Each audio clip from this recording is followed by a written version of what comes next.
欢迎回到新闻现场，镜头转到澎湖。日前有网友爆料，澎湖县政府营运的公车以深夜没人搭车为由，没有按照原定的路线绕进村子，而是直接开往终点站，害得一位外籍移工多走了3公里才回到村内。面对质疑，县府车船处坚持，如果有乘客要下车才会开进村内，也让村民抗议县府漠视他们的搭车权利。 澎湖县府营运的公车提供县民免费搭乘，但日前县内公车却传出不按站牌停靠。然后看到那个车子没有进小门，要往下一站开，他就慌张，赶快按那个下车铃。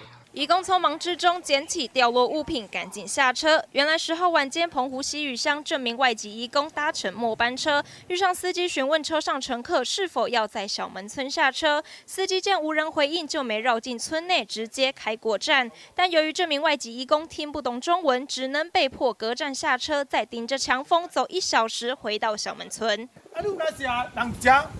我等台车，迄台车系无走的，你叫下人无走，你该走的就走啊，无该走的就无该走。然而，面对村民抗议，车船处仍以晚上没人搭车、因节省油费等理由，坚持依照惯例。我们经常跟司机还有工会有沟通啊，没有人会这个时候上车，是，所以我们为了顾及驾驶的辛劳还有行车的安全，我询问车上有没有人要去小门站下车，是。